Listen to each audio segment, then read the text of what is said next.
Okay, we really need to talk about the future of your money. I mean, it might look exactly the same in your digital wallet, but there's a huge change coming down the pike. It's called Central Bank Digital Currencies, or CBDCs for short.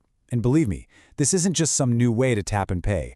It's a fundamental shift that could totally rewrite the rules of money as we know it. Imagine for a second you get a notification on your phone that says this. It sounds like something straight out of a sci-fi movie, right? Well, this isn't science fiction. According to actual policy proposals from central banks all over the world, this could be a very real feature of money in the pretty near future. So in this explainer, we're going to break down what this all means. We'll look at how this new kind of money is different from what's in your account right now, what it means for your privacy, this wild idea of money with an expiration date, its potential as a tool for social control, and importantly, what you can do to prepare. All right, let's start with the basics. You probably use digital money all the time. Tapping your card, using apps on your phone. A CBDC wallet would look and feel almost identical on the surface. But, and this is the crucial part, the engine under the hood is completely, radically different. And this right here shows you the key difference. The money in your bank account today, it's basically an IOU, a promise from a commercial bank. If the government wants to get to it, they have to go through legal channels and deal with that bank.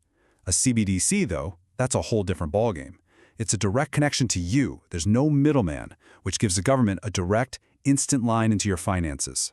So yeah, that middleman we just talked about, it's actually a really important part of our current system. These commercial banks, they act as a kind of buffer. They hold your money, sure, but they also stand between you and the central monetary authority. And this slide says it all. By getting rid of that banking buffer, the central bank can act on your account instantly. They can add money, they can subtract it, they can freeze it, all with a single click. No phone calls, no warrants, no asking anyone for permission. So, where does this lead us? Let's move to our second point, because this direct connection opens the door to something that governments seem pretty excited about, the potential end of financial privacy as we know it. They've got a name for it, of course. They call it full visibility. Now, the stated goal is to fight crime and money laundering, which sounds good, but the cost is, well, it's immense. It means every single transaction you make, no matter how tiny, could be logged, monitored, and analyzed. Just think about your average day for a sec. It might start with grabbing a coffee. And then maybe you swing by and grab some groceries for dinner on the way home. And maybe you buy a book online later that night. All of these are just normal, private transactions. But with the CBDC, every single one of those purchases is visible, logged, and connected to you. Your basic right to not be watched all the time, it kind of just vanishes when it comes to your money. Okay, now for what might just be the most out there feature of all, programmable money. You see, because a CBDC is just computer code, the people who issue it can build rules directly into your funds. So let's play out a scenario. Imagine the government wants to stimulate the economy. With the CBDC, they could just airdrop some money into everyone's account. But, and here's the catch, they attach an expiration date to it. You would be literally forced to spend that money by a certain deadline, or it would just, poof, vanish from your account. Your choice to save is just taken off the table. And listen, don't for a second think this is just some crazy far-off theory. China has already run real-world tests of its digital yuan, sending stimulus payments to its citizens that had fixed expiration dates precisely to force them to spend it immediately. The technology is already here and it's being used. So what happens when you combine that total visibility with this new programmability? Well, you get an incredibly powerful new tool for social control. Your money stops being a neutral tool for exchange, and it can become tied directly to your behavior. We actually saw a preview of this a few years back during the trucker protests in Canada. The government used emergency powers to order commercial banks to freeze the accounts of protesters, and even people who just supported them, all without a court order. And it worked. It showed just how effective cutting off financial access can be to shut down dissent.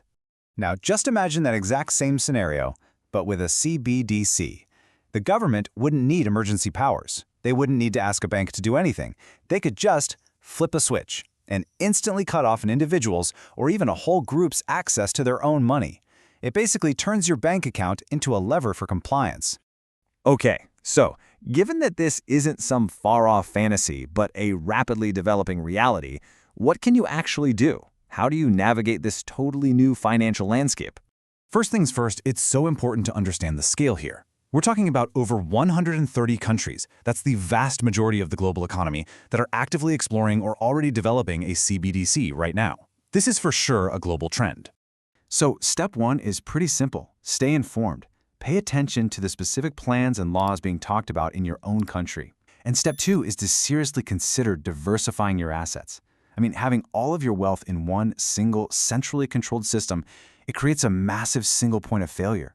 It's why a lot of people are looking into assets that can't be so easily programmed or frozen. Ultimately, this whole conversation really boils down to a simple, timeless truth. A CBDC would give central authorities an absolutely unprecedented level of power over every individual's financial life. And as the old saying goes, the greater the power, the more dangerous the abuse. So it really leaves us with one last question.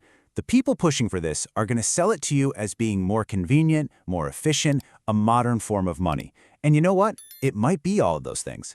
But now that you understand what's really under the hood, you have to ask yourself, is that convenience worth the price of your privacy and your financial freedom?